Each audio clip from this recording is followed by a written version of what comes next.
Well, thank you, Steve, for staying with the Monday Report. We had asked you earlier, are you satisfied with the outcome of the National Dialogue Committee report? At Trevor Mbija at Citizen TV Kenya. Use the hashtag Monday Report. We'll take a look at your feedback in just a bit. But still with me in studio is Eric Deuri, LSK President, Nerima Wako, Executive Director, Siasa Place, and Dr. Duncan Ojuang, Law Lecturer. Thank you all for being patient. And Deuri, I'll come back to you. You said that it failed to focus. What was it supposed to focus on exactly? And what were you hoping to have as the outcome? My understanding and the main reason why we had these talks was that there was a period when we witnessed certain social uprising. And the main reason, as I understand at that time, was the question of the cost of living. There are other structural issues politically that may have led us to where we found ourselves. But the main issue was really to look at the cost of living.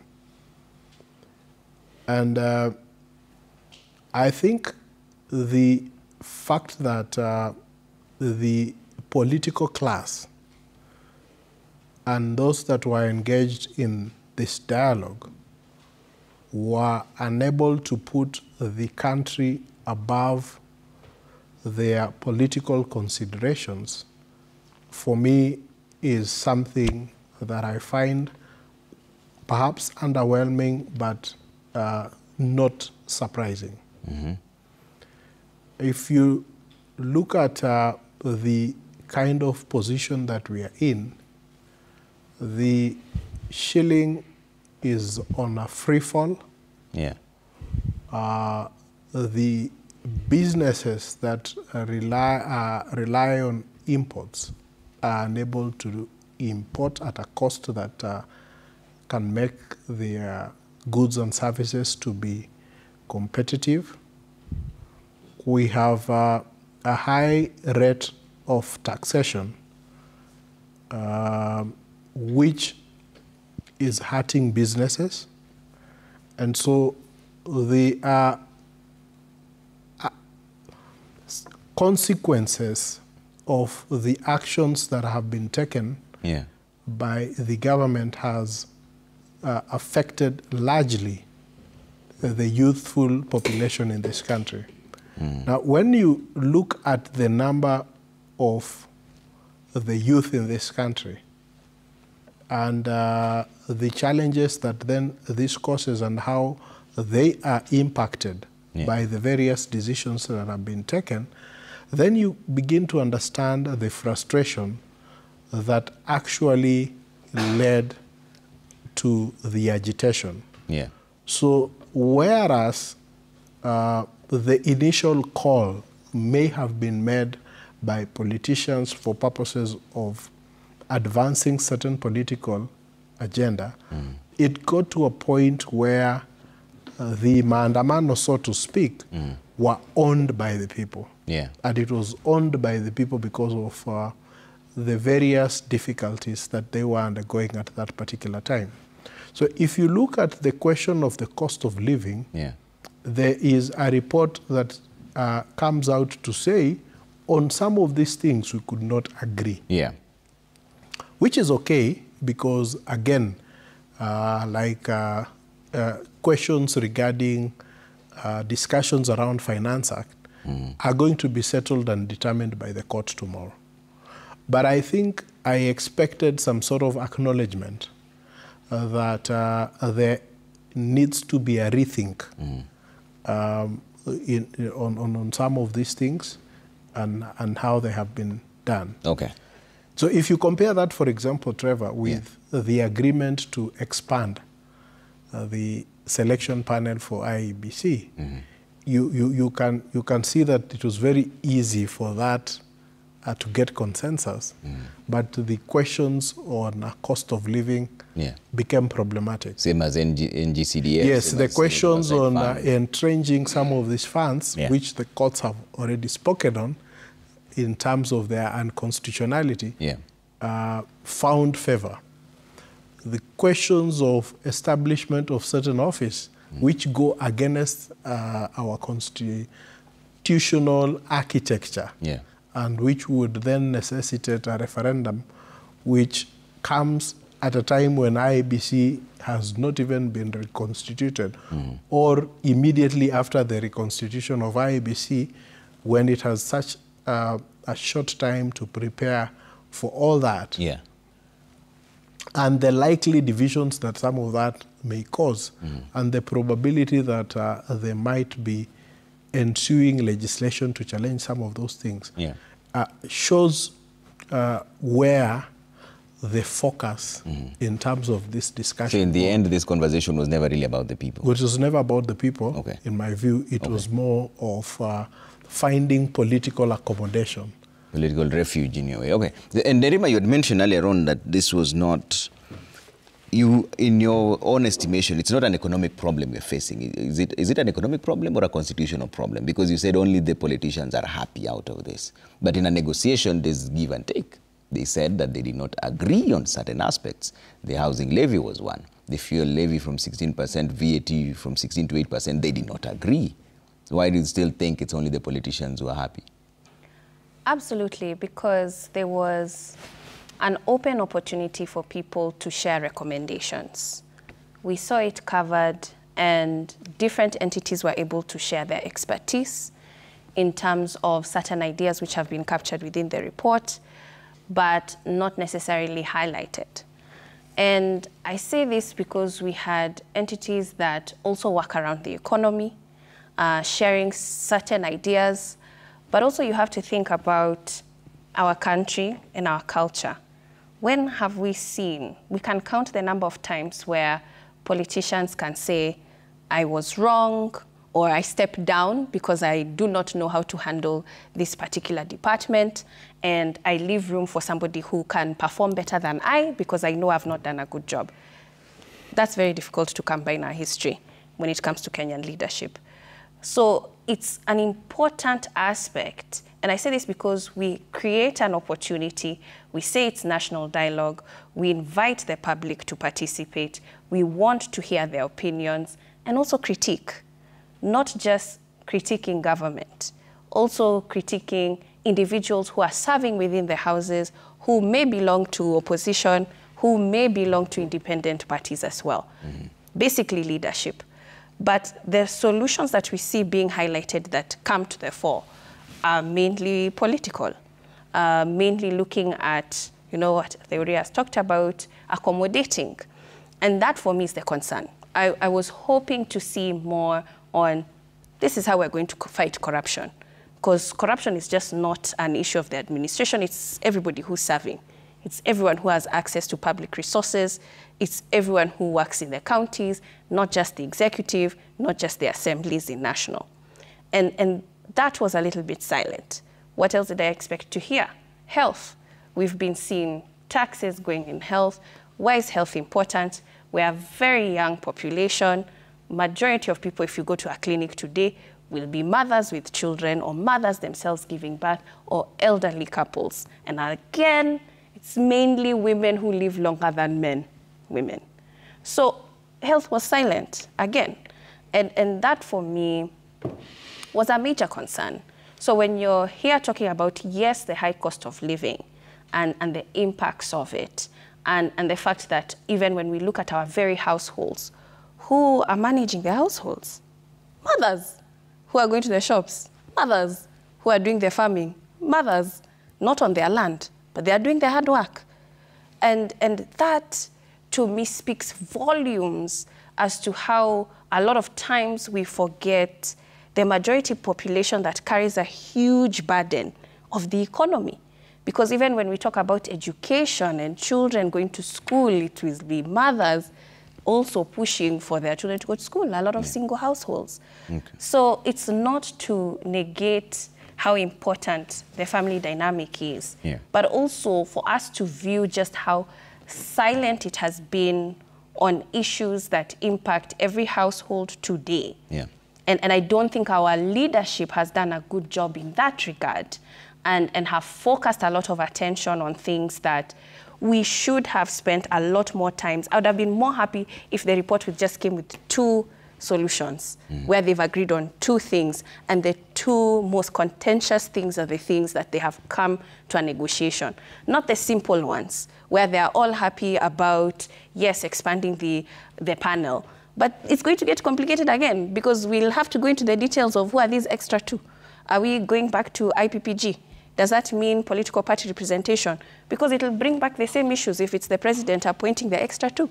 We will be back here. Okay. So it's not about how many, and it's not about cutting the costs by 50%. If people travel and the entourage has 50+ people traveling with you, there's an issue. There's an issue. You just need a technical person to travel with you. What is this fascination with grandiose in terms of making sure that you have a large entourage of vehicles and people? This is the question. But even what we're talking about right here, what I've just mentioned, is something that they said that they would do. Okay. So why are we repeating it in this report? Okay. That's why I feel it's very political. Okay. Dr. Juang, you said that you're satisfied and you'd rather people have a heart attack, but they were negotiating rather than on the streets. But the concerns being raised by Theuri and Nerima, and don't you feel like the country is facing an economic problem and not a constitutional problem? I do. And I think that is why the question that preoccupied the committee's time and concerned their effort was cost of living. Even after they met the members of public, they again called key people, including people like Kwame Owino, former Senator Bill Okero, the Minister, Treasury and all that, the CS, Energy, and a list of people for very focused discussion, open, focused discussion. After that, again, they met, discussed it. They again met again with the CS Finance. So if there was an issue that was at the epicenter of the discussion, it's cost of living. And you can see the recommendation that are very far-reaching that were made. You can see the difference, not in terms of principle, but in terms of the timing. Even when it came to the issue of tax, both sides agreed that the Ministry of the Treasury is undertaking a very serious review of taxes and levies, that the report should be out in February, so that there is a data-driven decision instead of shooting from the hip. That is in the report. And so that was the last meeting with the Minister of Finance, that already we have started a process that is very scientific to review all these taxes, what works, with the goal of expanding the tax base, with the goal of equity and spurring growth and investment. How clear can a report be? And so I think that we might live in different Kenya, because for somebody who lived in informal sector like Mathare and Kibera, who could not go to school because of maandamano, this is a solution right here. You know how many times the schools were closed because people were picketing. For those people who come from the area I'm extracted from, who saw casualties, know that this is a solution. But for those people who are looking at it as an ideology and ideologue, and probably are not closely affected, can then just feel that, well, it was a talking shop. People were talking in tears there, because the country was in a very bad spot. This by itself is a situation where Kenyans decided to meet, calm down the high horses, discussed, bargained what could be done for the country, where there was a disagreement clearly articulated in the report, where there was ground covered, and a lot of them, for example, the youths, the mothers, are they not beneficiary if the money being transferred to county is moved from 15 to a whooping 20%? But don't you see some kind of contradiction, Dr. Juang, when we're expanding the level of government, having more an office of the Prime Minister, having an office of the official opposition, at a time when the people are complaining about the taxes? How are these people going to be paid? Is this the time to expand, to recommend an expansion of government when you're telling people to tighten their belts? The idea of expansion or the idea of the offices, I think that we act as if we are aliens and not Kenyans. Because every Kenyan know that part of our problem, including economic, have a political angle to it. The cost, the economic damage that demonstration and picketing did has economical perspective. So which one do you solve first, the political problem or the economic problem? No, the problems don't come like that. Problems don't say, I'm coming as economic, then once you solve the economic, then the cliche, they come in doubles. So let us not throw the baby with the bathwater. So that if now, and this is my frustration with maybe the group I consider middle class, who are not in demonstration to begin with, who the only time they have come close to their right being violated is being served maybe a wrong brand of wine. They called for red wine, they were given white wine. We have been in the trenches. We know people who are demonstrating. And we know they are satisfied. Are they? Then, because nothing has changed. But have you gone to Kibera? Have you gone to Nyalenda? Then all of a sudden, about the cost of living, that people whose right abuse the closest they have come to is being served the wrong brand of wine are now looking at the report at the luxury of AC officers and saying, well, this is for politicians, this is whatever. Please go to the ground. See what was happening and see how, by God's grace, this report and this process have turned enemies to friends. Okay. Literally. All right, Nerima. He says that this is, you're looking at it from a middle-class perspective. That you know, I hope he's not talking about me because that's not me. But there's also ways to say points across without necessarily insulting, because I find that insulting. I am on the ground, and we have done studies. When it comes to education, there's been a rise of hidden costs. And we have actually more children out of school this year than last year, up to almost 1 million. And this I'm speaking from a place of fact. And also, even when we talk about allocation, I am all for more resources going to the counties. And yes, right now it's at 15%, and they've talked about 20%. But if we actually look at the amount going to the counties, it's over 30%. It's not as systematic as it should be. The problem that we have is the disbursement. It's very sporadic. So you're finding there are months that counties go without resources. Then when they get it, it's almost at 30%. And then disbursement, it becomes an issue. So there are challenges that we have, because I am on the ground and I understand how these things are working. But also it's not necessarily, it's not fair to point at people as to how they engage and participate. Not all people are politicians, and not all people will attend public rallies, but all Kenyans love this country. The way you choose to engage is your choice. But what is of importance is you engage. And I think that's what the Constitution has given us, that opportunity to engage. So whether you're engaging in Mathare and you're engaging in your AC office, we are all engaging. And that's what the National Dialogue gave us, that opportunity to do that. And that's what we need to focus on, and not necessarily who is engaging. They are Kenyan. So as long as they're engaging, that's what the end of the story should be. Yeah. Theory?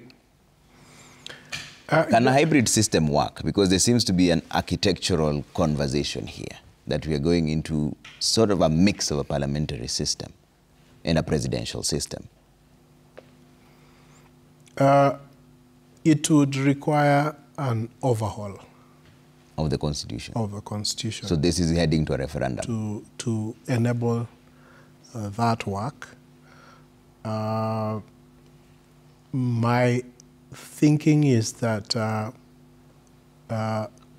we may have now to wait and see what legislative proposals will come to support it, because then they would have to be tested against the provisions on the previous decisions by the court on the question of the basic structure, because if then you are diluting the presidential system by bringing in aspects of the parliamentary system, and taking into account the history, and in BBI you have to remember, the court was very clear that you have to look at the history. And the history of this country is that we started with a constitutional, with a presidential constitution, watered it down, and then it got to a point where we had a mongrel that we could not understand. And I think that's where the issue is. I would have perhaps been a little bit delighted if they had gone a little bit further to try and see, is there a way we can adopt a model that perhaps even disengages the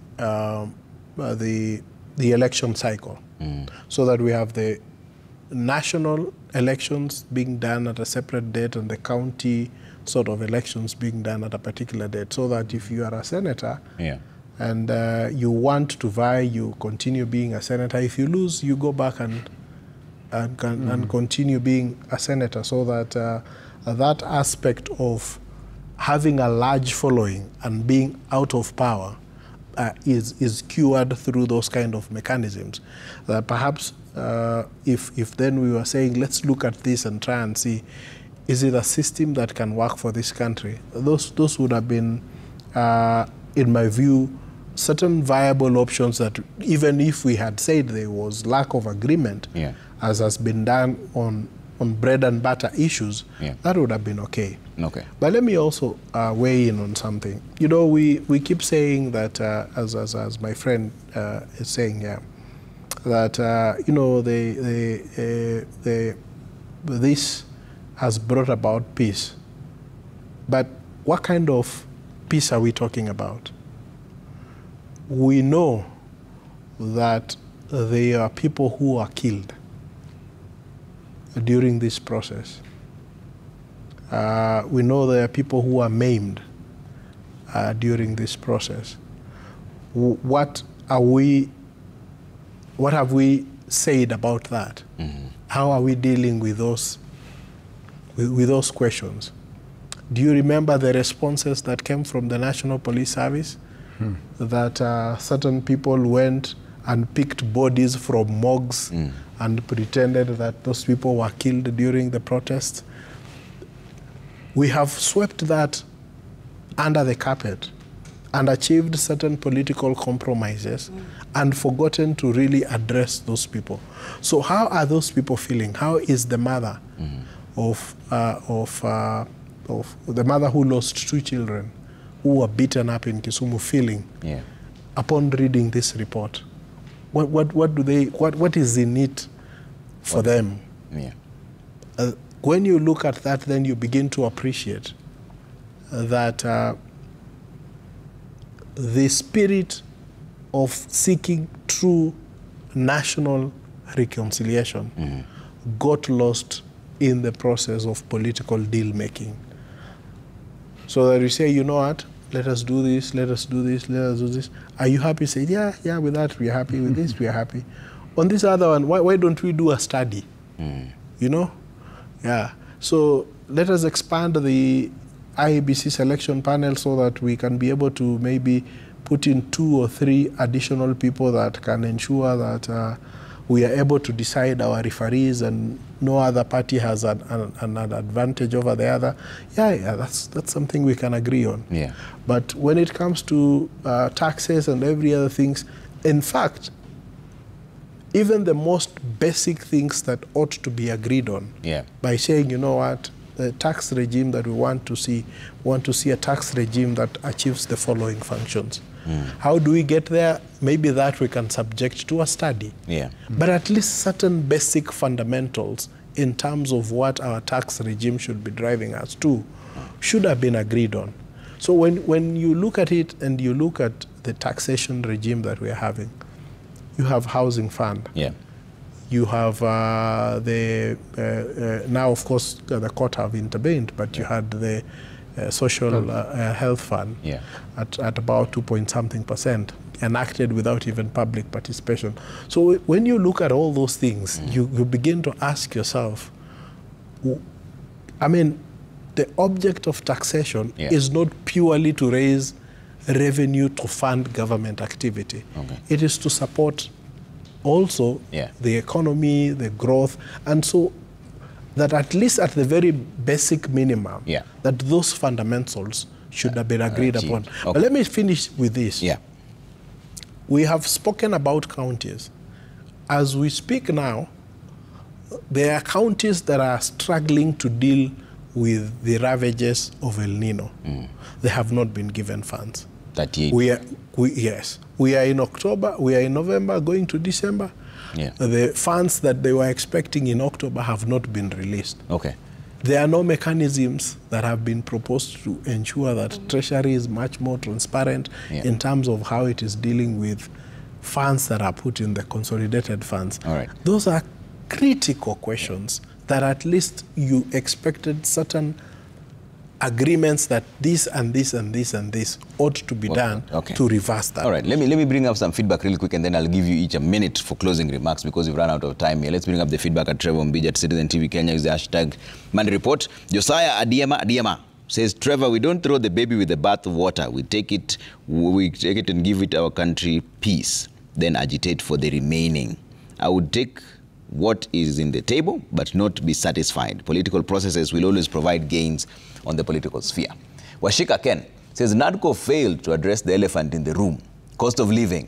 All those proposals are cosmetic. I expected a social welfare fund to be incorporated in the constitution for all unemployed youth, among others. Fuel prices to come down, etc. Okay, let's see what else you're saying. Fred Osiro says, why must we form a select committee to discuss issues the political class already know? They both campaigned heavily on the backs of Kenyan issues they sought to change. So now they have to spend 0.1 billion on allowance to discuss these. Okay. Sir Enoch says, how can they have the conversation for a long time, then fail to agree, and now expect nothing good from politicians? Okay. Magua says, I'm not satisfied with the outcome of the bipartisan talks. The main reason why we went to talks was economical issues and lives lost. But it turns out that both sides turned it into their own interest and ignored the hurting Mwananchi. Incredible. Okay. Final one here is just Songos says, the report is far from addressing the issues that Kenyans expected would be addressed. It's gone as far as altering the architectural design of the Constitution of Kenya 2010. It cannot be implemented in a working democracy. Okay, Duncan, closing remarks on this. Yes, one of the recommendations is zero-based budgeting, that from now you'll have to justify every single coin you put on the budget. Remember, in reaction to the comptroller of budget, where there were some expenses not justified. So the whole entire government is going to go for zero-based budget, where every single coin must be justified. And those are some of the few innovation. Finally, the report also talk about the two principles agreeing on the inquiry on what happened. There is enough blame on both sides, but it must be resolved. I think that we are in a country where we sometimes like burying our head in the sand, and that includes, being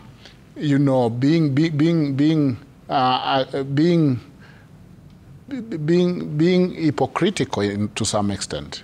That there is a solution here. There is a lot done in economic. If you get to look at the report, there is a lot done in political. I a little wonder, how does a fair IBC become a politician issue? Yet, right to vote, Article 38, is a right to the citizen. So this dichotomy of politicians versus mwananchi, this dichotomy of us, this othering that we adopt in our languages, that there is the politician versus the politician and also the public. Yeah. So there is this dichotomy that is being driven, and it is too artificial. I think that there is a report, there is finally a consensus for those who were suffering. And I know those who are suffering, both economically and in terms of the peace deficit. And my comment about those who are not in the streets, those who, the closest they have come to being abused is being served the wrong brand of wine, should also empathize with that mother in Mathare who could not send their children in school because of tear gas. Thank you. Nerima, 1 minute, closing remarks. Yeah, sure. There are kids who are not in school because parents don't have school fees, and it has been beyond Mandamano, which was almost a year ago. And I would say that the issue on the table, participation is important, parties matter, of course processes as well. Yeah. But that's not the discussion for now, I don't think. We are going to have a rude shock, and too many young people are unemployed. And if this administration, with the support of opposition, does not come up with solutions quickly, Mandamano will continue, and it will not have to be led by opposition. I guarantee you that. It will be led by hungry young people who are angry because they do not feel represented. And that's going to be a prediction from me. Okay, Deuri, 1 minute. I think we started off on a good note, in the sense that we sat to discuss our national issues. And I think going forward, that should be the approach. We expect to see more of this in terms of bipartisan discussions, especially between the majority party and the minority party. I don't think that we need to amend the Constitution to create a mongrel. What we need to do is to encourage the spirit of bipartisan discussions. Yeah. But we hope that at least the political class can rise to the occasion and have truly bipartisan discussions that are based on principled positions that are good for the country and not just good for the politicians. Right. You have a burning concern? Yeah, burning concern, Wakili presented very aptly in the NADCO. We know what happened to the basic structure, because the Supreme Court told us this is not some fancy idea here. Everything in the Constitution, if it goes through 255, and it is okay, because we were the people pushing that there is something called basic structure where there is an architecture and the Constitution. So we are back to, can something put in Constitution be really unconstitutional, Wakili? And that might be tested, but I think basic structure was that one of those babies and water that were thrown in the Supreme Court in our quest to struggle against BBI. All right, we have to leave it there. And many people say this is a BBI reincarnated, but we'll talk about that some other time. Eric Deuri, LSK President, Nerima Waka, Executive Director, Siasa Place, and Dr. Duncan Ojwang, Law Lecturer. We're taking a quick break here on Monday Report. When we come back, we'll talk about some sporting action, all right?